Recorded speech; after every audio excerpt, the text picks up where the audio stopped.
The rain came down in sheets, hammering the roof of the old pickup truck as Eli clutched the steering wheel, his knuckles white. He glanced at Noah beside him, whose face was lit only by the faint glow of the dashboard, eyes fixed on the dark road ahead. They were running from a truth neither of them was ready to face, but it was chasing them faster than the storm outside. Eli and Noah had been together for 3 years, their love a quiet rebellion against the small-town whispers of Willow Creek, Pennsylvania.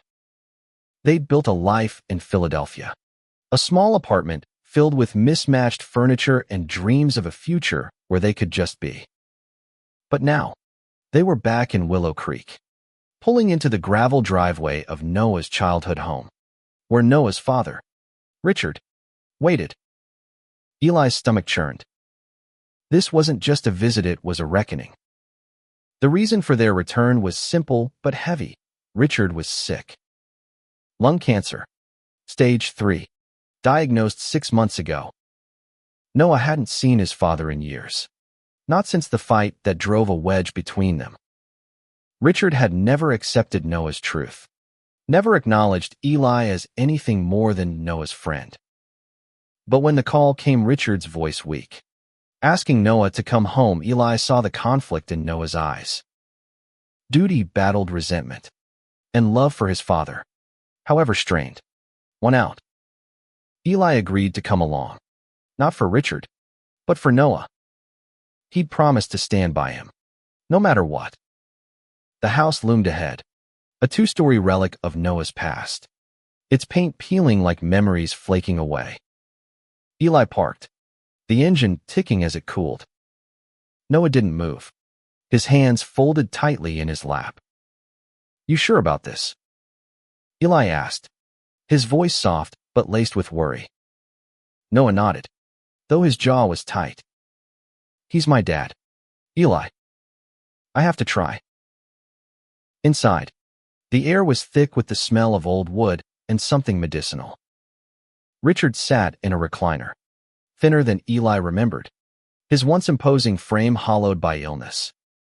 His eyes, sharp despite the sickness, flicked between them. "Noah," he said, voice raspy but warm. "You made it." The greeting felt like a test, and Eli braced himself. Richard's gaze lingered on him, unreadable, before he gestured to the couch. "Sit. Both of you." They spent the evening in cautious conversation, navigating the minefield of unspoken history. Noah asked about the treatments, the doctors, the prognosis. Richard answered in short bursts, deflecting anything too personal. Eli stayed quiet, watching the way Noah's shoulders tensed every time Richard's tone sharpened. Dinner was a tense affair, takeout pizza, eaten in silence except for the clink of forks. Richard retired early, claiming fatigue, leaving Eli and Noah to unpack in the guest room upstairs. The room was small, with a single bed and a faded quilt that smelled of lavender and thyme. Noah sat on the edge, staring at a photo on the nightstand, a younger him with his mother, who'd passed when he was 12. Eli knelt in front of him, taking his hands. "We'll get through this," he said. Noah's smile was fragile, but he leaned into Eli's touch, their foreheads resting together in a moment of stolen peace. That night, Eli couldn't sleep. The house creaked, the storm outside rattling the windows. Noah was curled against him, breathing softly, but Eli's mind raced. Something felt off Richard's demeanor, the way his eyes lingered too long, the weight of his silences. Around midnight, Eli heard footsteps downstairs. Slow, deliberate. He slipped out of bed, careful not to wake Noah, and crept to the hallway. The stairs groaned under his weight as he descended, guided by a faint light from the living room. Richard was there, standing by the fireplace, holding something in his hands. A letter, Eli realized, as he stepped closer. Richard didn't turn, but his voice cut through the dark. "You shouldn't be down here, Eli." The words were calm, but edged with something cold. Eli froze, his pulse hammering. "Just checking the noise," he said, trying to keep his voice steady. Richard turned then, his face half-shadowed, the letter clutched tightly. "You're not what I pictured for him," he said, his eyes boring into Eli's. "But you're here. So we'll see." He tucked the letter into his pocket and walked past Eli, leaving him alone in the dark, the weight of those words sinking deep. Eli didn't sleep the rest of the night. He lay beside Noah, staring at the ceiling, wondering what Richard meant and what he was hiding. The letter, the footsteps, the cryptic warning. It was only their first night, and already Eli felt the ground shifting beneath them. The next morning, the storm had passed, leaving a damp chill in the air. Eli woke to find Noah already gone from bed, the quilt tossed aside. Downstairs, he found Noah in the kitchen, brewing coffee, his face drawn. "Dad's at the hospital for a checkup," Noah said, not meeting Eli's eyes. "He left early. Didn't want me to come." Eli poured himself a cup, the silence between them heavy. "You okay?" he asked, leaning against the counter. Noah shrugged, his fingers tracing the rim of his mug. "I thought coming back would, I don't know, fix something. But it feels like I'm 16 again, waiting for him to tell me I'm not enough." Eli reached for him, but Noah pulled away, a flicker of frustration in his eyes. "I need to do this alone, Eli. Just for today." Eli nodded, swallowing the sting of rejection. He knew Noah's need for space wasn't about him, but it didn't make it easier. With Noah gone to run errands, Eli was left alone in the house. The quiet was oppressive, every creak amplifying his unease.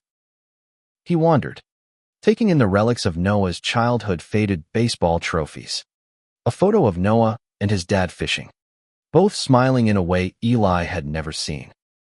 The normalcy of it all clashed with the tension he'd felt last night. In the living room, his eyes fell on the fireplace. The letter Richard had held was gone, but something drew Eli to the mantel. Behind a framed photo, tucked into a crack in the wood, was a folded piece of paper. His heart raced as he opened it. It was old, the ink faded, addressed to Noah in a woman's handwriting. Noah's mother.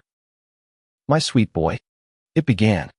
"By the time you read this, I might be gone. Your father loves you, but he's stubborn. He'll fight who you are because he's scared. Don't let him break you." The words hit Eli like a punch, their tenderness laced with warning.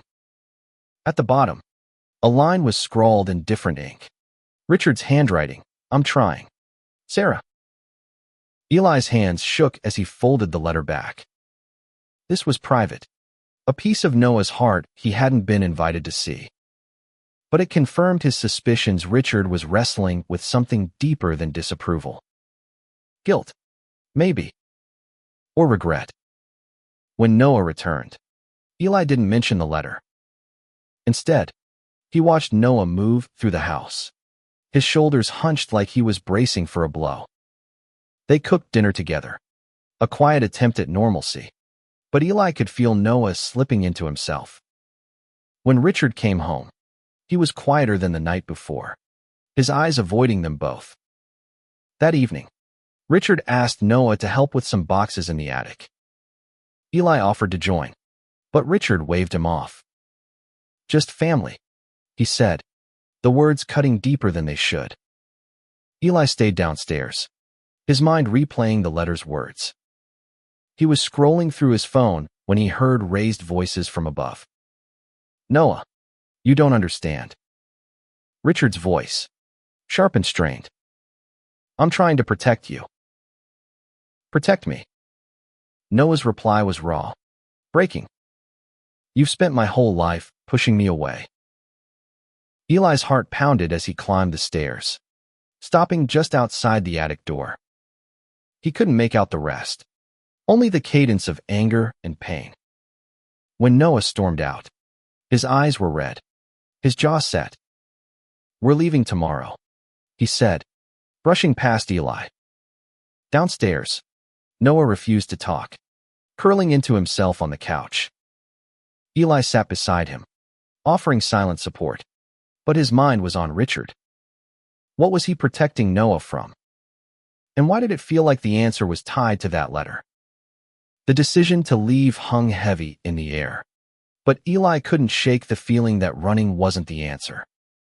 Noah was unraveling, caught between anger and a longing for closure he couldn't name. Eli wanted to fix it, to bridge the gap between father and son, but every step felt like walking on glass. Morning brought a tense breakfast. Richard barely spoke, his eyes fixed on his coffee. Noah pushed food around his plate, his silence louder than any words.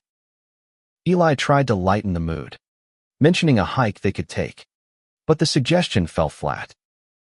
After breakfast, Noah disappeared into the backyard, leaving Eli alone with Richard. "I know you saw the letter," Richard said suddenly, his voice low. Eli froze, caught off guard. "You're nosy, aren't you?" Richard's tone wasn't accusing, just tired. "It's not what you think." "Then what is it?" Eli asked, his voice steady despite the knot in his chest. Richard leaned back, studying him.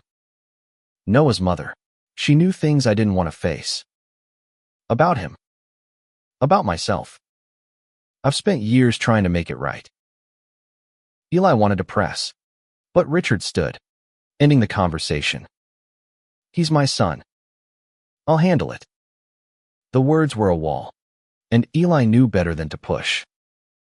But as Richard walked away, Eli caught a glimpse of something in his eyes: fear. Maybe. Or shame. Noah returned, his mood darker than before.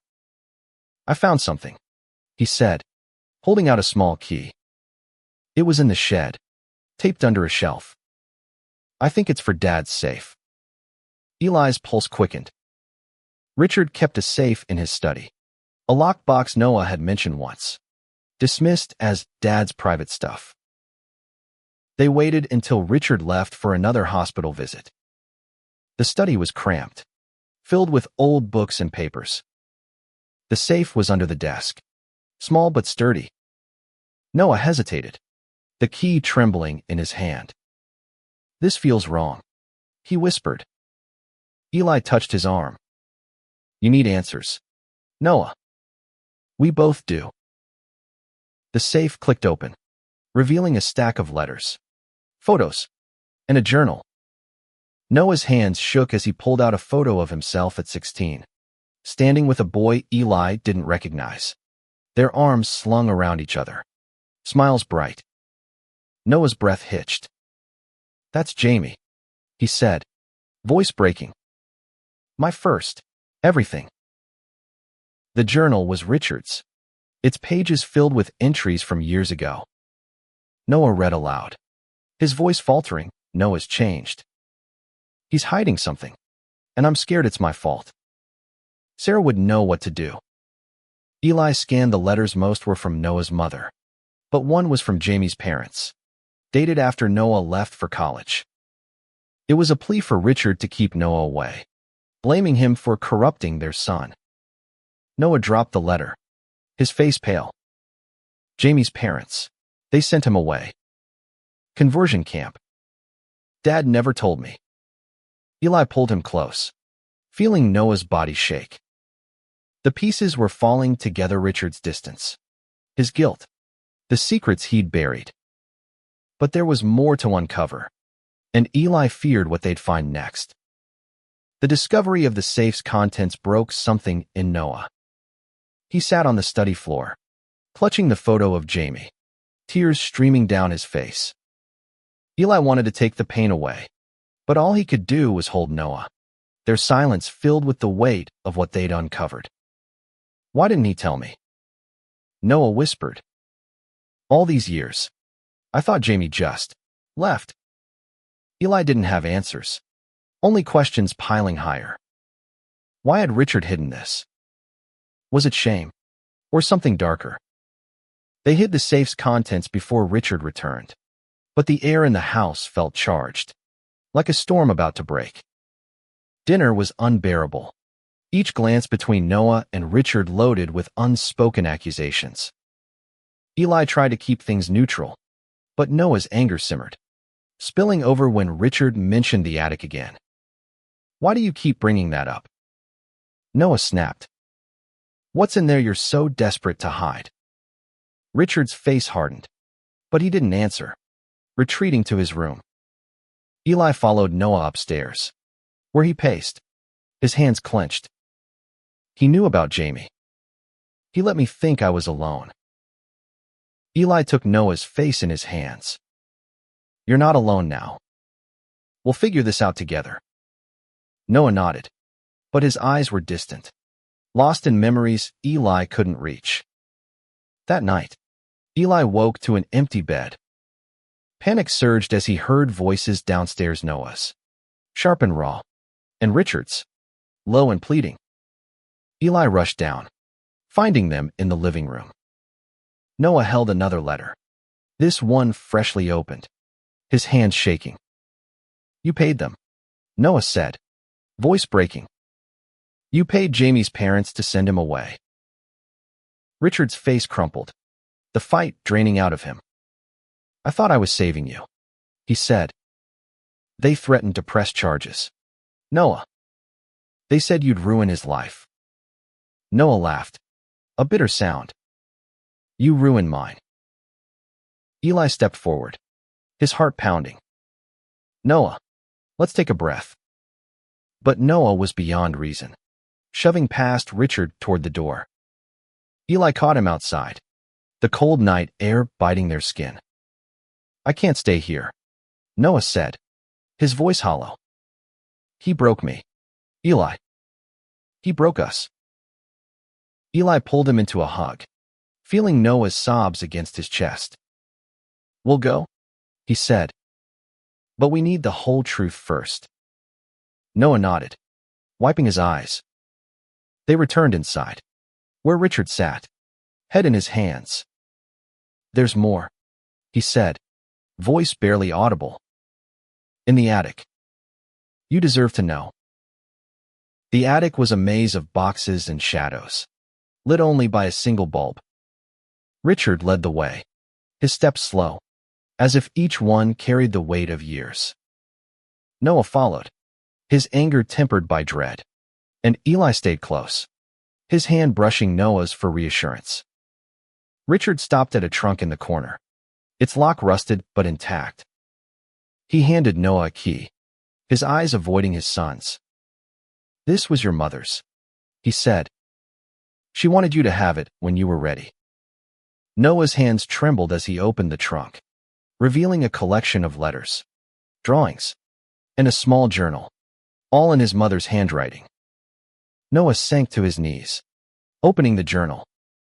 Her words were a lifeline, written to a son she knew she'd leave too soon. "You are enough, Noah. Your heart is your strength, no matter who it loves." Tears fell as he read, each page a reminder of the love Richard had tried to shield him from, out of fear or shame. Among the letters was one addressed to Richard, unopened. Noah handed it to him, his voice steady despite the pain. "Read it." Richard's hands shook as he tore it open, his eyes scanning the page. His face contorted, and he sank into a chair, the letter falling to the floor. Eli picked it up, reading aloud, "Richard, our son is not a mistake. Stop fighting him. Love him." The room was silent except for Richard's ragged breaths. "I thought I was protecting you," he said again, but the excuse felt hollow now. Noah stood, his voice low but firm. "You didn't protect me. You erased me." Eli watched the rift between them widen, feeling helpless. He wanted to scream at Richard, to demand answers, but Noah's pain was the priority. They spent the night in the attic, reading through the trunk's contents, piecing together a mother's love and a father's failures. By dawn, Noah was quieter, his anger giving way to grief. "We're not leaving yet," Noah said, surprising Eli.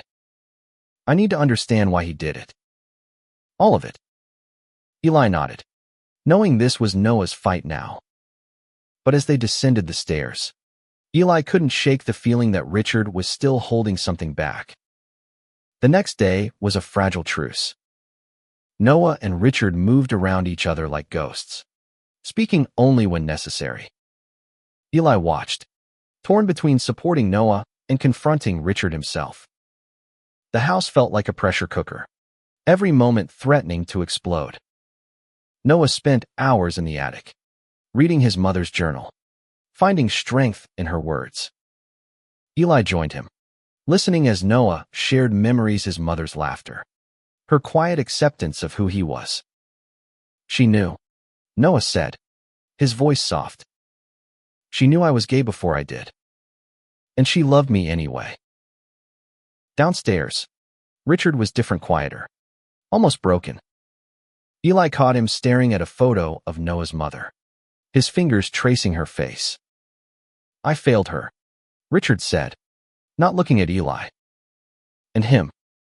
Eli didn't know how to respond, caught between anger and pity.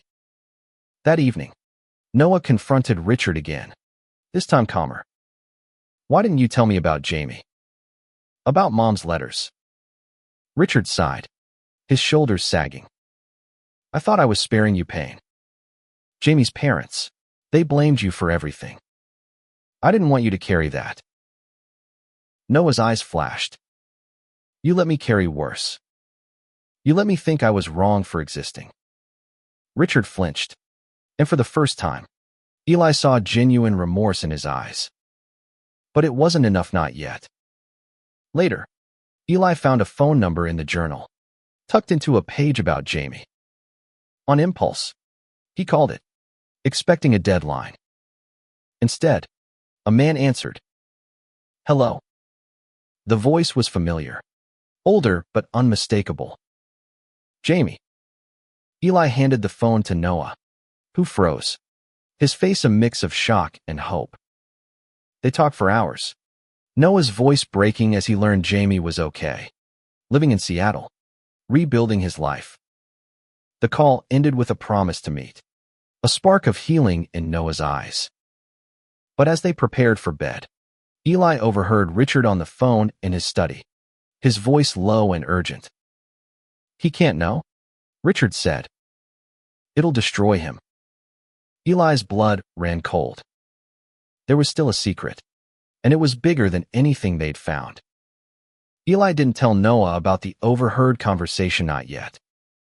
Noah was finally finding pieces of himself in his mother's words and Jamie's voice, and Eli couldn't bear to shatter that fragile hope. But the weight of Richard's secret gnawed at him, a ticking bomb in the back of his mind. The next morning, Noah was different, lighter, as if the call with Jamie had lifted a burden. He talked about visiting Seattle, about reconnecting with a part of his past he'd thought was lost. Eli smiled, hiding his unease, and suggested they take a walk to clear their heads. The streets of Willow Creek were quiet, the air crisp with autumn. Noah held Eli's hand, a small act of defiance in a town that still whispered. They stopped at a diner, sharing a milkshake like teenagers, laughing for the first time in days. But the moment was fleeting. Back at the house, Richard was waiting, his face pale. "I need to talk to you," Richard said to Noah, glancing at Eli. "Alone?" Noah shook his head. "Eli stays. No more secrets." Richard hesitated, then nodded, leading them to the living room. He pulled out a letter, different from the others, sealed and yellowed with age. "This is from me," Richard said, his voice shaking. "I wrote it after your mother died, but I couldn't give it to you." Noah took it, his hand steady now, and read silently. Eli watched his face, seeing pain give way to something softer, understanding. Maybe. The letter was a confession. Richard wrote of his fear when Noah came out, his shame at failing as a father, His regret for pushing Jamie away. I thought I was protecting you, but I was protecting myself. He'd written, I'm sorry, Noah. I love you. Noah looked up, tears in his eyes. Why now? He asked. Richard's voice broke. Because I'm running out of time. And you deserve to know I'm trying to be better. The room was silent, the weight of years lifting just enough to breathe. Noah didn't forgive him, not fully, but he nodded, a step toward something new. Eli squeezed his hand, feeling the first threads of healing weave between them. But that night, Eli couldn't shake Richard's phone call. What was he still hiding? And why did it feel like the real storm was yet to come? The final night in Willow Creek was restless. Noah slept, his face peaceful for the first time. But Eli lay awake, haunted by Richard's words on the phone. He needed answers, not just for Noah, but for the life they were building together. At dawn, he slipped downstairs, finding Richard in the kitchen, staring into his coffee. What are you hiding? Eli asked, his voice low but firm. Richard didn't flinch, as if he'd been expecting this. You don't give up, do you? He said, almost admiringly. He stood, motioning for Eli to follow him to the study. From a locked drawer, Richard pulled a single photo, worn and creased. It showed a young Richard with another man, their arms around each other, smiling in a way that mirrored Noah and Eli. Eli's breath caught. His name was David. Richard said, we were together before I met Sarah. The truth spilled out in fragments. Richard had loved David, but fear and family pressure drove them apart. When Noah came out, it reopened old wounds, forcing Richard to confront a life he'd buried. I pushed you both away because I couldn't face myself, he admitted. I thought I was saving Noah from my mistakes. Eli's anger flared. You let him suffer for your guilt. Richard nodded, his eyes wet. I know. And I'll spend what time I have left making it right. When Noah woke, Richard told him everything. The room was heavy with silence as Noah processed his father's past, the pain they'd both carried. You could have told me, Noah said, voice raw. I needed you to be my dad, not my judge. Richard reached for his hand, and this time, Noah didn't pull away. They left Willow Creek that afternoon, the truck packed with more than just their bags.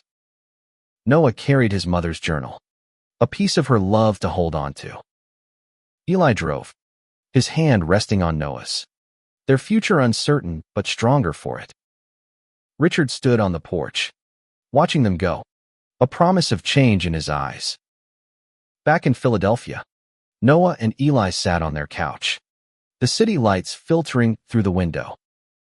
We're okay, Noah said, leaning into Eli. And for the first time, Eli believed it. They'd faced the past, its secrets and scars, and come out whole. Love, they learned, wasn't just in the moments of joy, but in the courage to fight for it together.